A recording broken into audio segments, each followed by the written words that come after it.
Hello everyone, welcome back to ever study classes. So guys, आज के इस lecture में हम डिस्कस करने वाले हैं एंटरप्रेन्योरशिप डेवलपमेंट के कुछ प्रीवियस ईयर क्वेश्चंस को। यूपी जीडीसी में जो क्वेश्चंस पूछे गए हैं रिलेटेड टू एंटरप्रेन्योरशिप डेवलपमेंट, आज हम उन क्वेश्चंस को यहाँ पर डिस्कस करेंगे। कुछ इंपॉर्टेंट पीवाईक्यूज को हम यहाँ पर डिस्कस करने वाले हैं। तो ये जो हमारा सेशन है, ये UGC NET as well as assistant professor के जो हमारे एग्जाम्स होते हैं डिफरेंट स्टेट्स में, उनके लिए भी रेलिवेंट होने वाला है। सो स्टार्ट करते हैं हमारा आज का ये discussion on entrepreneurship development PYQs.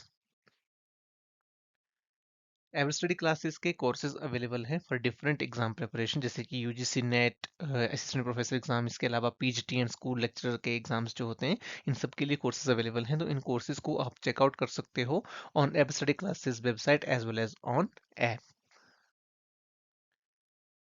आज का हमारा फर्स्ट क्वेश्चन है। The question is Entrepreneurship Development Institute of India was established in the year। तो Entrepreneurship Development Institute of India जो है, ये कौन से ईयर में एस्टेब्लिश हुआ था, ये हमें यहाँ पर बताना है।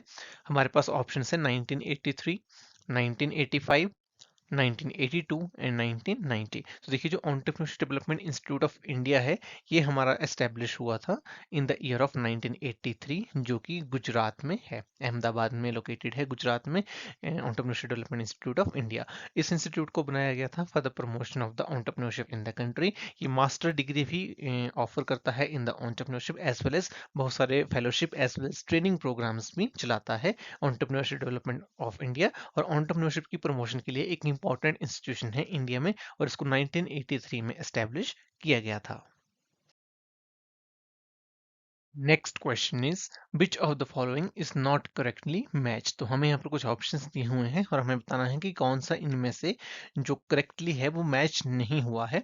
ऑप्शंस है हमारे पास यहाँ पर। पहला है, देखिए, entrepreneurship development institute of India, और ये बताया गया है कि ये अहमदाबाद में लोकेटेड है। सेकंड में है national institute for entrepreneurship and small business development, जो कि बताया गया है कि हैदराबाद में लोकेटेड है। Then Indian institute of entrepreneurship Guwahati and national small industries corporation new Delhi. तो अगर हम इनको यहाँ पर मैच करें, तो देखिए, entrepreneurship development institute of India हमने अभी बात करी है, अहमदाबाद गुजरात में लोकेटेड है। नेशनल स्मॉल इंडस्ट्रीज कॉर्पोरेशन ये न्यू दिल्ली में लोकेटेड है। इंडियन इंस्टीट्यूट ऑफ एंटरप्रेन्योरशिप ये हमारा गुवाहाटी में लोकेटेड है। लेकिन national institute of entrepreneurship and small business development ये हैदराबाद में लोकेटेड नहीं है। तो ये हमारा करेक्टली मैच यहाँ पर नहीं है। राइट आंसर यहाँ पर हो जाएगा ऑप्शन नंबर बी। तो हमारा national institute for entrepreneurship and small business development ये लोकेटेड कहाँ पर है? तो ये लोकेटेड है नोएडा, उत्तर प्रदेश में, ना कि हैदराबाद में। इसलिए हमारा राइट आंसर यहाँ पर होगा option number B. Next question is, in India, business with an investment in plant and machinery or equipment not more than rupees 2.5 crore and annual turnover not more than 10 crore are classified as। तो देखिए, यहाँ पर question में ये पूछा गया है कि अगर कोई बिजनेस है इंडिया में जिसकी जो टोटल इन्वेस्टमेंट है प्लांट एंड मशीनरी और इक्विपमेंट में, और जो जो इन्वेस्टमेंट है वो 2.5 करोड़ से कम है, और जो एनुअल टर्नओवर है वो 10 करोड़ से ज़्यादा नहीं है, तो उसे हम क्या क्लासीफाई करेंगे? ऑप्शंस में है हमारे पास medium enterprises, micro enterprises, small enterprises and tiny enterprises. तो इस क्वेश्चन का हमारा राइट आंसर होगा option number B, micro enterprises. तो देखिए, हमारी जो मिनिस्ट्री ऑफ एमएसएमई है, वो टाइम टू टाइम जो डेफिनेशन है to classify for the classification of micro small and medium enterprises, उसको जो है वो रिलीज करती है, राइट, उस डेफिनेशन को अपडेट करती है। अभी जो हमारी डेफिनेशन चल रही है वो हमारी विद इफेक्ट फ्रॉम 1 अप्रैल 2025 चल रही है, और इसमें एक कंपोजिट क्राइटेरिया दिया गया। इसमें बोला गया कि investment in plant and machinery और जो हमारा टोटल एनुअल टर्नओवर है उसके अकॉर्डिंग हम क्लासीफाई करेंगे कि कोई पर्टिकुलर बिजनेस माइक्रो है, स्मॉल है या मीडियम है। तो क्वेश्चन में देखिए, यहाँ पर बोला गया था हमें, वही नीचे आपको यहाँ पर मेंशन मिलेगा इस पर्टिकुलर डेफिनेशन में। तो माइक्रो एंटरप्राइज हम किसे कहेंगे? जिसकी जो इन्वेस्टमेंट है प्लांट मशीनरी में, और वो 2.5 करोड़ से ज़्यादा नहीं है, और एनुअल टर्नओवर 10 करोड़ से ज़्यादा नहीं है, जो कि क्वेश्चन में बोला गया था, उसको हम माइक्रो एंटरप्राइज बोलेंगे। अगर कोई एंटरप्राइज ऐसा है जिसकी जो इन्वेस्टमेंट है प्लांट एंड मशीनरी में वो 25 करोड़ से ज़्यादा नहीं है, और जो एनुअल टर्नओवर है वो 100 करोड़ से ज़्यादा नहीं है, तो उसे हम स्मॉल बोलेंगे। और अगर 125 करोड़ से ज़्यादा नहीं है इन्वेस्टमेंट हमारी टोटल, और एनुअल टर्नओवर 500 करोड़ से ज़्यादा नहीं है, इस तरह के एंटरप्राइज को हम मीडियम एंटरप्राइज बोलेंगे। तो इस क्वेश्चन का हमारा राइट आंसर यहाँ पर हो जाएगा option number B. Next question is which of the following is not a function of an entrepreneur. तो यहाँ पर बोला जा रहा है कि हमारे पास चार ऑप्शंस दिए गए हैं, हमें बताना है कौन सा ऐसा ऑप्शन है जो एक एंटरप्रेन्योर का फंक्शन नहीं होता है।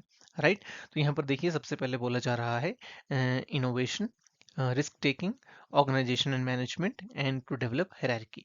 राइट, तो यहाँ पर हमें बताना है कि कौन सा एंटरप्रेन्योर का फंक्शन जो है वो नहीं है। राइट, तो देखिए जो एक पर्टिकुलर एंटरप्रेन्योर है, इनोवेशन उसका एक इंटीग्रल फंक्शन होता है, क्योंकि आप कुछ नया कर रहे हैं, you are bringing something new to the market. आपके पास या तो नई टेक्नोलॉजी है, नया प्रोडक्ट है, सर्विस है, वे ऑफ डूइंग बिजनेस, एक नया वे ऑफ डूइंग बिजनेस है, तो इनोवेशन इज देयर।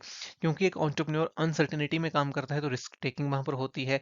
और ओवरऑल जो ऑर्गेनाइजेशन है उसको मैनेज भी करना होता है, ऑर्गेनाइज भी करना होता है, जो रिस्पॉन्सिबिलिटीज हैं वो डेलीगेट करनी पड़ती हैं, आपको डिवीजन ऑफ वर्क करना है, तो ये सारे फंक्शंस एक एंटरप्रेन्योर परफॉर्म करता है। लेकिन हायरार्की को डेवलप करना एक एंटरप्रेन्योर का फंक्शन नहीं है, इसलिए हमारा राइट आंसर यहाँ पर हो जाएगा option number D.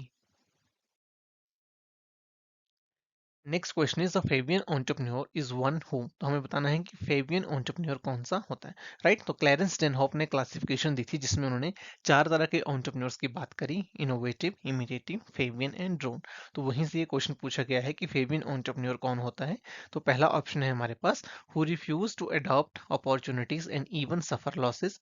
Second is imitate new technology only when it is clear that not doing so will lead to losses. C is introduce new goods, new methods of production, and D is none of the above. So देखिए जो हमारा Fabian entrepreneur होता है, ये इस तरह के entrepreneur होते हैं जो जनरली चेंज नहीं करना चाहते, जो driven by customs and tradition होते हैं। ये तभी नई टेक्नोलॉजी को अडॉप्ट करेंगे जब इन्हें ये लगे कि अब तो हमें लॉस हो जाएगा। तो इसलिए हमारा राइट आंसर यहाँ पर होगा ऑप्शन नंबर बी। इसके साथ ही जो हमारी फर्स्ट स्टेटमेंट है यहाँ पर कि हाँ, जो नई अपॉर्चुनिटीज हैं उसको अडॉप्ट करना ही नहीं है, इवन आपको लॉस हो रहा है, इस तरह के एंटरप्रेन्योर को हम ड्रोन एंटरप्रेन्योर बोलते हैं। जो सी ऑप्शन दिया गया है दिस इज इनोवेटिव एंटरप्रेन्योर, और जो न्यू टेक्नोलॉजी को इमिटेट करता है उसको हम कहते हैं इमिटेटिव एंटरप्रेन्योर। तो इस क्वेश्चन का राइट आंसर बनेगा option number B. Next question is, according to entrepreneurial theory of social behavior, the number of structures found in a society are। तो यहाँ पर बोला जा रहा है कि जो हमारी entrepreneurial theory of social behavior है उसमें जो number of structure होते हैं सोसाइटी में वो कितने होते हैं according to this particular theory। तो देखिए क्यूंकल ने इस particular theory को दिया था और उन्होंने कहा था कि जो हमारे सोसाइटी में स्ट्रक्चर हैं there are 4 types of structure in our society. अब ये स्ट्रक्चर्स थे कौन कौन से थे उनको हम यहाँ पर डिस्कस कर लेते हैं। तो इन्होंने बोला कि चार तरह के स्ट्रक्चर जो है वो सोसाइटी में होते हैं। पहले इन्होंने कहा लिमिटेशन स्ट्रक्चर। लिमिटेशन स्ट्रक्चर का यहाँ पर मतलब है कि हर सोसाइटी जो है वो अपने मेंबर्स के लिए कुछ लिमिट्स रखती हैं, सोसाइटी में उनके लिए कुछ लिमिट्स होती हैं कि ये काम आपको नहीं करना है। तो पहला इन्होंने बताया कि लिमिटेशन स्ट्रक्चर होता है। दूसरा इन्होंने बताया कि there is a demand structure. Demand structure means कि कुछ पर्टिकुलर जो चीजें हैं उनके लिए आपको सोसाइटी में डिमांड मिलेगी जिनको एक्सप्लॉइट कर सकता है एंटरप्रेन्योर। इसके अलावा उन्होंने बताया कि अपॉर्चुनिटी स्ट्रक्चर होता है हर सोसाइटी में, यानी कि कुछ ना कुछ हमारे पास सोसाइटी में अवेलेबल होता है इन टर्म्स ऑफ कैपिटल हो सकता है, in terms of technological skills हो सकता है, in terms of production methods हो सकता है। तो ये हमारे पास कुछ ना कुछ स्ट्रक्चर जो है वो होता है। फिर उन्होंने बताया कि सोसाइटी में लेबर स्ट्रक्चर होता है, मीन्स कि कुछ ना कुछ कॉम्पिटेंट स्किल लेबर जो है वो आपके पास सोसाइटी में आपको मिलती है, जिसकी हेल्प से आप जो है बिजनेस एंटरप्राइज को डेवलप कर सकते हैं। So according to this particular theory there are 4 structures in the society. Next question is which of the following statement is correct. तो हमें यहाँ पर बताना है कि कौन सी स्टेटमेंट जो है वो करेक्ट है। पहला ऑप्शन देखिए दिया गया है, इसमें बोला जा रहा है कि trading entrepreneur is not concerned with the manufacturing work. और सेकंड स्टेटमेंट में बोला जा रहा है कि industrial entrepreneur is essentially A manufacturer. तो देखिए पहले स्टेटमेंट में यहाँ पर कह रहा है कि हम ये बोला जा रहा है इस क्वेश्चन में कि जो ट्रेडिंग एंटरप्रेन्योर होता है वो मैन्युफैक्चरिंग वर्क से कंसर्न नहीं है। तो ये हमारी बिल्कुल सही स्टेटमेंट है, क्योंकि जो ट्रेडिंग एंटरप्रेन्योर होता है वो सिर्फ और सिर्फ बाइंग और सेलिंग एक्टिविटीज में इन्वॉल्व होता है, वो मैन्युफैक्चरिंग के काम के साथ कंसर्न्ड नहीं होता है।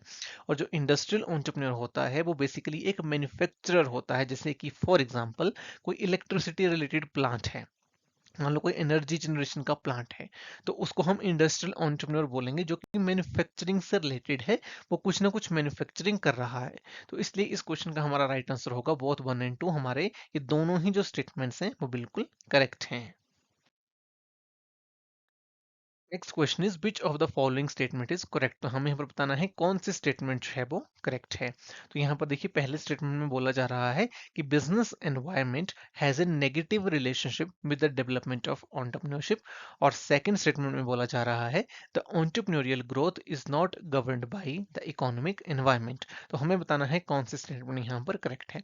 तो पहली स्टेटमेंट की अगर हम यहाँ पर बात करें तो इसमें हम कह रहे हैं कि जो बिजनेस एनवायरनमेंट है उसकी नेगेटिव रिलेशनशिप होती है with the development of entrepreneurship.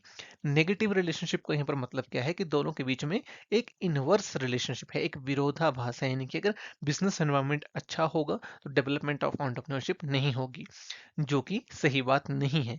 Business environment और डेवलपमेंट ऑफ एंटरप्रेन्योरशिप में हमें एक पॉजिटिव कोरिलेशन, एक पॉजिटिव रिलेशनशिप देखने को मिलती है। अगर हमारा बिजनेस एनवायरनमेंट डेवलप होगा, वो अच्छा होगा, वो फेवरेबल होगा, तो एंटरप्रेन्योरशिप भी वहां पर अच्छे से डेवलप होगी। अगर वो फेवरेबल नहीं होगा तो जो हमारी डेवलपमेंट है एंटरप्रेन्योरियल एक्टिविटीज की, वो भी वहां पर नहीं हो पाएगी। सेकेंड स्टेटमेंट की अगर हम बात करें तो उसमें कह रहे हैं कि जो एंटरप्रेन्योरियल ग्रोथ जो है वो इकोनॉमिक एनवायरनमेंट से गवर्न नहीं होती। तो ये दोनों ही स्टेटमेंट हमारी बिल्कुल गलत हैं, क्योंकि जो हमारी एंटरप्रेन्योरियल ग्रोथ है वो डायरेक्टली रिलेटेड है इकोनॉमिक एनवायरनमेंट से। अगर इकोनॉमी अच्छी होगी, अच्छी डिमांड एक इकोनॉमी में होगी, तो वहां पर एंटरप्रेन्योरशिप जो है वो फ्लरिश होगी। तो ये दोनों ही स्टेटमेंट हमारी गलत हैं। राइट आंसर हमारा हो जाएगा option number D, neither one nor two. दोनों ही स्टेटमेंट जो है वो करेक्ट नहीं है। Next question is entrepreneurship development program in India is for the development of. So जो ईडीपीज यानी कि एंटरप्रेन्योरशिप डेवलपमेंट प्रोग्राम्स हम चलाते हैं इंडिया में, उसका बेसिकली पर्पस क्या है, क्या हम डेवलप वहां पर करना चाहते हैं। हमारे पास यहाँ पर ऑप्शन हैं professional skills, second is entrepreneurial motive, third is personal quality, and fourth is none of the above. तो देखिए एंटरप्रेन्योरशिप डेवलपमेंट प्रोग्राम्स का जो मेन पर्पस होता है दैट इज कि हम लोगों को ट्रेन करें कि वो एंटरप्रेन्योरशिप के एरिया में आए, वो सिर्फ जॉब सीकर्स ना बने, वो जॉब गिवर्स बने। तो एक एंटरप्रेन्योरियल मोटिव लोगों में आए, वो एंटरप्रेन्योरशिप के बारे में सोचें, ये हमारा मेन पर्पस होता है एंटरप्रेन्योरशिप डेवलपमेंट प्रोग्राम्स का। इसलिए हमारा यहाँ पर राइट आंसर हो जाएगा option number B. Next question देखिए, हमें यहाँ पर मैच द फॉलोइंग टाइप का क्वेश्चन है, इसको हमें मैच करना है। तो इसमें जो क्लैरेंस डेनहॉफ की क्लासिफिकेशन है एंटरप्रेन्योरशिप की, उस वहां से इस क्वेश्चन को पूछा गया है। हमें यहाँ पर टाइप्स ऑफ एंटरप्रेन्योर्स दिए हैं और उनकी कैरेक्टरिस्टिक्स दी हैं, हमें दोनों को यहाँ पर मैच करके बताना है कि राइट आंसर जो है वो क्या होगा। तो सबसे पहले देखिए है यहाँ पर हम जो कैरेक्टरिस्टिक्स हैं वहां से हम स्टार्ट करेंगे। तो सबसे पहले देखिए बोला जा रहा है एग्रेसिव इन एक्सपेरिमेंटेशन। तो ऐसा कौन सा एंटरप्रेन्योर होता है जो एग्रेसिव होता है एक्सपेरिमेंटेशन है, तो एक्सपेरिमेंटेशन में, तो इसे हम कहते हैं इनोवेटिंग एंटरप्रेन्योर। एक ऐसा एंटरप्रेन्योर जो नई नई इनोवेशंस लेकर के आ रहा है, वो हमेशा ही आपको एग्रेसिव मिलेगा इन द एक्सपेरिमेंटेशन। सेकंड में बोला जा रहा है रिफ्यूज टू अडॉप्ट और make a changes in production. एक ऐसा एंटरप्रेन्योर जिसने बिल्कुल मना कर दिया है कि वो चेंजेस को एक्सेप्ट नहीं करेगा, प्रोडक्शन में नए चेंजेस को लेकर के नहीं आएगा। तो इस तरह के एंटरप्रेन्योर को बेसिकली हम कहते हैं ड्रोन एंटरप्रेन्योर। राइट। इसके बाद है readiness to adopt successful innovation. एक ऐसा एंटरप्रेन्योर जो सक्सेसफुल इनोवेशंस हो चुकी हैं उनको अडॉप्ट करता है, इसको हम इमिटेटिंग एंटरप्रेन्योर जो है वो बोलते हैं। तो बी के साथ हम यहाँ पर मैच करेंगे थर्ड को basically. Right. And Fabian entrepreneur, इसके साथ हम मैच करेंगे फोर को, ग्रेट कॉशन और स्केप्टिज्म इन प्रैक्टिसिंग एनी चेंज। तो जो फेबियन एंटरप्रेन्योर होगा वो तभी चेंज लाने की कोशिश करेगा जब उसको लगेगा कि अब मेरा बिजनेस जो है वो यहाँ पर फ्लॉप हो जाएगा, लॉसेस में चला जाएगा, तभी वो चेंज लेकर के आएगा। तो इसलिए हमारा राइट आंसर हो जाएगा ऑप्शन नंबर बी। ए के साथ हमने यहाँ पर मैच किया है वन को। राइट। बी के साथ हम यहाँ पर मैच कर रहे हैं थ्री को, सी के साथ हम मैच कर रहे हैं फोर को, और डी के साथ हम मैच कर रहे हैं टू को।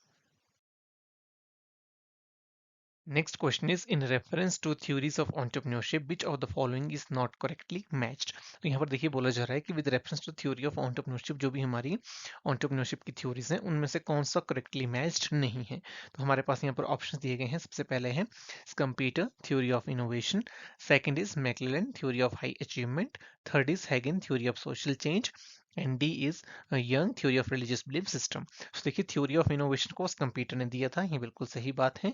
मैक्लेलन ने थ्योरी ऑफ हाई अचीवमेंट दी है, हैगन ने theory of social change the है, बट यंग ने theory of religious belief system नहीं दी है, इसलिए हमारा जो राइट आंसर हो जाएगा यहाँ पर that will be option number D. Next question is Fabian entrepreneurs are. तो देखिए फेबियन एंटरप्रेन्योर से फिर से यहाँ पर क्वेश्चन पूछा गया है कि फेबियन एंटरप्रेन्योर्स जो हैं वो किस तरह के एंटरप्रेन्योर्स होते हैं। ऑप्शंस है हमारे पास shy and lazy, second is hard working, third is religious and fourth is risk lovers. तो देखिए जो अगर हम यहाँ पर बात करें फेबियन एंटरप्रेन्योर्स की, they are shy and they are lazy because they do not want to change. वो तभी चेंज करेंगे जब उनको लगेगा कि अब हमारा जो बिजनेस है वो लॉस में चला जाएगा। अनटिल वो चेंज नहीं करते हैं तो थोड़ा लेजी नेचर के फेविन एंटरप्रेन्योर्स होते हैं, जो स्केप्टिकल होते हैं चेंजेस को लेकर के। इसलिए यहाँ पर हमारा जो राइट आंसर होगा that would be option number A, shy and lazy.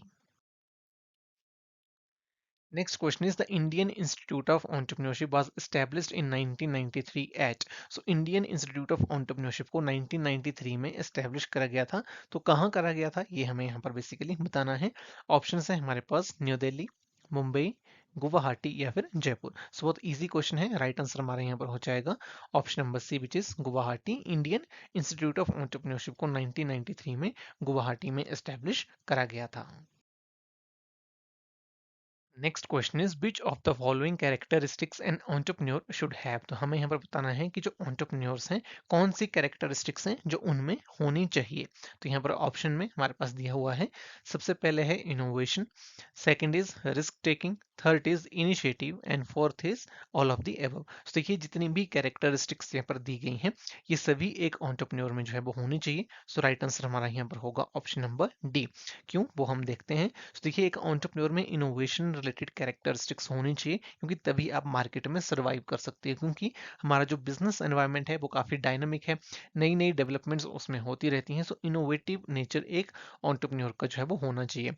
Risk taking must भी दे क्योंकि एक एंटरप्रेन्योर जब भी काम कर रहा है वो एक अनसर्टेन बिजनेस एनवायरनमेंट में कर रहा है, तो एक रिस्क टेकिंग वहां पर होती है। और इनिशिएटिव लेना एक एंटरप्रेन्योर को आना चाहिए, तभी वो बदलते बिजनेस एनवायरनमेंट के साथ जो है वो चल सकते हैं। इसलिए हमारा राइट आंसर यहाँ पर होगा option number D. Next question is the focus on cluster system is given by. तो देखिए एंटरप्रेन्योरशिप को प्रमोट करने के लिए हम एक सिस्टम यूज करते हैं, एक स्ट्रैटेजी यूज करते हैं, उसको हम क्लस्टर सिस्टम बोलते हैं। तो कौन सी कमेटी ने क्लस्टर सिस्टम की बात करी थी ये बेसिकली हमें यहाँ पर बताना है।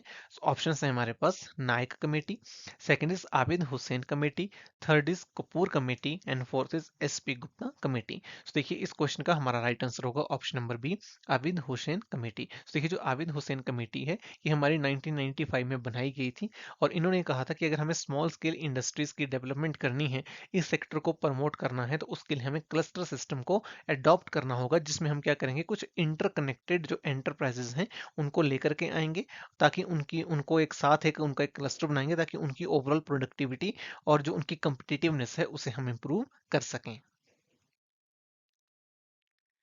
Next question is problem of SMEs in India is not. तो हमें यहाँ पर बताना है कि डिफरेंट तरह की जो प्रॉब्लम्स हैं वो एसएमईज इंडिया में फेस करती हैं, कौन सी प्रॉब्लम नहीं है। ऑप्शन है हमारे पास inadequate banking finance, second is low production capacity, third is limited capital and fourth is availability of opportunity. तो देखिए जो इनएडिक्वेट बैंकिंग फाइनेंस है उसकी एक प्रॉब्लम एसएमईज के लिए रहती है, क्योंकि इतना कोलेक्ट्रल उनके पास नहीं होता है, तो बैंक कई बार उनको जो फाइनेंशियल इंस्टीट्यूशंस हैं वो उनको लोन प्रोवाइड नहीं करते हैं। तो ये जो एक प्रॉब्लम है वो इंडिया में रहती है। लो प्रोडक्शन कैपेसिटी भी हमारे पास है, इसके साथ ही लिमिटेड कैपिटल जो है वो होती है। लेकिन अवेलेबिलिटी ऑफ अपॉर्चुनिटी एक प्रॉब्लम नहीं है, बहुत सारी अपॉर्चुनिटीज हमारे देश में हैं जिनको यूटिलाइज करके हम एंटरप्रेन्योर बन सकते हैं, राइट। तो इसलिए राइट आंसर हमारे यहाँ पर हो जाएगा option number D.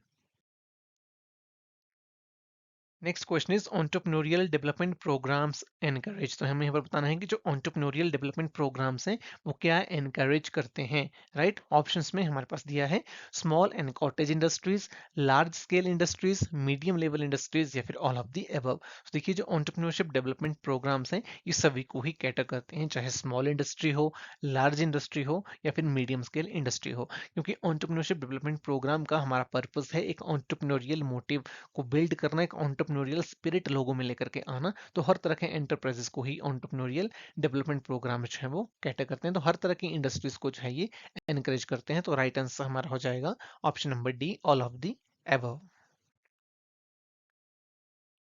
Next question is an entrepreneur who owns more than one business at a time is called. तो ऐसा एंटरप्रेन्योर जिसके पास at the same time multiple businesses है, मल्टीपल बिजनेसेस वो होल्ड कर रहा है, तो उसे हम क्या कहेंगे?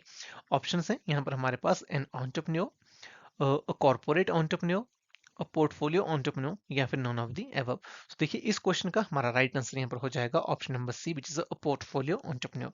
पोर्टफोलियो एंटरप्रेन्योर कौन होता है? जिसके पास एट द सेम टाइम जो है वो एक से ज्यादा बिजनेसेस होते हैं। तो एक पोर्टफोलियो ऑफ बिजनेसेस उनके पास होते हैं, यानी कि मल्टीपल बिजनेसेस को वो एक ही टाइम के ऊपर मैनेज कर रहे होते हैं, इसलिए उनको हम पोर्टफोलियो एंटरप्रेन्योर बोलते हैं।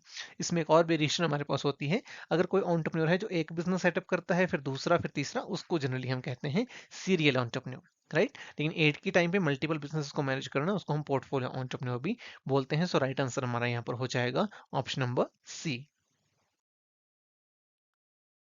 Next question is which of the following is not a basic feature of entrepreneurial approach of strategic decision making. तो देखिए हमें यहाँ पर बताना है कि जो हमारी एंटरप्रेन्योरियल अप्रोच है स्ट्रेटेजिक डिसीजन मेकिंग की, उसका कौन सा जो फीचर है वो नहीं है, राइट। सो ऑप्शंस हैं हमारे पास, सबसे पहले है capitalisation of opportunities, second is growth and expansion orientation, third is centralised decision making power, and D is priority based decision. तो देखिए इस क्वेश्चन का हमारा राइट आंसर होगा ऑप्शन नंबर सी, जो सेंट्रलाइज्ड डिसीजन मेकिंग पावर है, this is not a feature of strategy entrepreneurial approach of strategic decision making, right. तो ये जो हमारी अप्रोच है इसके कुछ एडवांटेजेस हमारे पास होते हैं। It involves basically the capitalisation of opportunities and focus on growth and expansion, right. तो जो अपॉर्चुनिटीज है उसकी कैपिटलाइजेशन के ऊपर ये बात करती है, और ग्रोथ एंड एक्सपेंशन के ऊपर फोकस करती है कि हमें किस तरह से ग्रोथ करनी है और एक्सपेंड करना है। जो डिसीजन हैं वो हम प्रायोरिटी बेस के ऊपर लेते हैं, राइट। इसके अलावा इस पर्टिकुलर अप्रोच में हमारा फोकस रहता है कि हम ज्यादा से ज्यादा जो ग्रोथ है उसके ऊपर फोकस जो है वो कर सकें। तो सेंट्रलाइज्ड डिसीजन मेकिंग पावर इसका पार्ट नहीं है, इसलिए राइट आंसर हमारा हो जाएगा option number C. Next question is PMKVYA, the flagship scheme of Ministry of Skill Development and Entrepreneurship is implemented through। तो जो हमारी PMKVY यानी प्रधानमंत्री कौशल विकास योजना, जो ये हमारी फ्लैगशिप स्कीम है, ये मिनिस्ट्री ऑफ स्किल डेवलपमेंट के अंडर आती है। इसको किसके थ्रू इंप्लीमेंट किया जाता है ये हमें यहाँ पर बताना है। ऑप्शन है हमारे पास NSDC, सिडबी, EDII या फिर NISIET। तो देखिए PMKVY को हम इंप्लीमेंट करते हैं थ्रू NSDC यानी कि national skill development corporation, right. इसलिए इस क्वेश्चन का हमारा राइट आंसर हो जाएगा option number A. Next question is entrepreneurship is the result of social economic structure of a country, who said it। so देखिए यहाँ पर हमें बताना है कि entrepreneurship जो है वो सोशियो इकोनॉमिक स्ट्रक्चर का रिजल्ट होती है किसी भी कंट्री का, ये किसने कहा था? सो हमारे पास ऑप्शन है यहाँ पर, स्कम्पीटर, मैक्लेलैंड, हेगन या फिर जॉन कुंकिल। तो देखिए इसका राइट आंसर हमारा होगा option number D, which is John Kunkel, जिन्होंने सोशल बेसिकली स्ट्रक्चर्स की बात करी थी। सोशियो इकोनॉमिक स्ट्रक्चर जो है कंट्री का, उस पर डिपेंड करता है कि एंटरप्रेन्योरशिप कितनी फ्लरिश एक इकोनॉमी में करेगी, ये इन्होंने कहा था। इसलिए हमारा राइट आंसर हो जाएगा option number D. Next question is an industrial estate is a planned cluster of. तो यहाँ पर बोला जा रहा है कि जो इंडस्ट्रियल एस्टेट है, ये जो टर्म हमारी होती है इंडस्ट्रियल एस्टेट, ये एक क्लस्टर होता है, एक प्लान क्लस्टर होता है। तो किस चीज का ये प्लान जो स्ट्रक्चर है, क्लस्टर है, वो होता है। ऑप्शन है हमारे पास, training institutions, industrial units, banks या फिर मशीन्स। सो राइट आंसर इस क्वेश्चन का हमारा हो जाएगा option number two, which is industrial units. Industrial estate हमारा इंडस्ट्रियल यूनिट्स का एक क्लस्टर होता है, और इसका पर्पस होता है कि जो भी हमारा इंफ्रास्ट्रक्चर है, रिसोर्सेज है, उसको डिफरेंट इंडस्ट्रीज आपस में शेयर कर सकें। इसके लिए इंडस्ट्रियल एस्टेट्स जो है वो बनाई जाती हैं, उस जगह पर बहुत सारे डिफरेंट डिफरेंट इंडस्ट्रियल यूनिट्स होती हैं। इसलिए हमारा यहाँ पर जो राइट आंसर है that would be option number B. Next question is why are the small business important to country's economy. तो हमें यहाँ पर बताना है कि जो हमारी स्मॉल बिजनेसेस हैं वो कंट्री की इकोनॉमी के लिए क्यों इंपॉर्टेंट होते हैं। ऑप्शंस है हमारे पास, they give an outlet for entrepreneur, second is they can provide specialist support to large industries, third is they can be innovators of new product, and fourth is all of the above. तो इस question का right answer हमारा होगा all of the above. तो देखिए जो भी हमारे स्मॉल बिजनेसेस होते हैं कंट्री में वो एक आउटलेट प्रोवाइड करते हैं एंटरप्रेन्योर को, बिल्कुल सही बात है। तो जो हमारे स्मॉल बिजनेसेस होते हैं वो एक पर्टिकुलर नीश में काम करते हैं, एक पर्टिकुलर प्रोडक्ट या सर्विस पे काम करते हैं, तो वो एक स्पेशलिस्ट सपोर्ट प्रोवाइड करते हैं लार्ज कंपनीज को। इसके अलावा वो नए प्रोडक्ट्स को इनोवेट भी करते हैं, तो इसलिए जो हमारे स्मॉल बिजनेसेस हैं वो काफ़ी ज़्यादा इंपॉर्टेंट हो जाते हैं किसी भी कंट्री की इकोनॉमी के लिए। इसलिए यहाँ पर हमारा राइट आंसर होगा option number D. Next question is theory of withdrawal of status has been founded in the field of development of entrepreneurship by। तो ये एक हमारी थ्योरी है, theory of withdrawal of status, right. इस particular theory को किसने दिया था ये बेसिकली हमें बताना है। सो यहाँ पर हमारे पास ऑप्शंस हैं, मैक्लेलैंड, हैगन, स्कम्पीटर या फिर मार्शल। तो इस क्वेश्चन का हमारा राइट आंसर होगा ऑप्शन नंबर बी। हैगन ने इस पर्टिकुलर थ्योरी को दिया था, जो कि एक अमेरिकन इकोनॉमिस्ट थे। उन्होंने theory of withdrawal of status respect ये पर्टिकुलर थ्योरी जो है वो दी थी। तो उन्होंने सजेस्ट किया कि जो एंटरप्रेन्योरशिप है वो बेसिकली है, it is basically result of loss of a social status respect by a group within the society. So जो ग्रुप मेंबर है, कोई भी ग्रुप मेंबर है सोसाइटी में, जब वो मार्जिनलाइज्ड फील करता है तो वो एक अल्टरनेटिव एवेन्यूज ढूंढता है अचीवमेंट के लिए, which results in the entrepreneurship. ये इस पर्टिकुलर थ्योरी में बोला गया था, जिसको हैगिन ने दिया था, जो कि एक अमेरिकन इकोनॉमिस्ट थे। Right answer will be option number B. Next question is micro small and medium enterprises development act was passed on. तो कौन सी डेट को ये पर्टिकुलर एक्ट हमारा micro small and medium enterprises act ये pass हुआ था, ये हमें बताना है। ऑप्शन है हमारे पास 10 अप्रैल 2005, 10 मई 2006, 10 मई 2006 या फिर 16 जून 2006। तो इस क्वेश्चन का हमारा राइट आंसर होगा ऑप्शन नंबर डी। जो हमारा मिनिस्ट्री ऑफ जो हमारा micro small and medium enterprises development act है, जिसको हम शॉर्ट में MSMED एक्ट भी बोलते हैं, वो 16 जून 2006 को जो है वो पास किया गया था। Right answer will be option number D. तो ये था हमारा आज का सेशन, जिसमें हमने कुछ एंटरप्रेन्योरशिप डेवलपमेंट के प्रीवियस क्वेश्चंस को डिस्कस किया। आई होप आपकी लेक्चर काफी पसंद आया होगा, आपकी अच्छी से एग्जाम प्रैक्टिस यहाँ पर हुई होगी। Thanks for joining, wish you all the very best.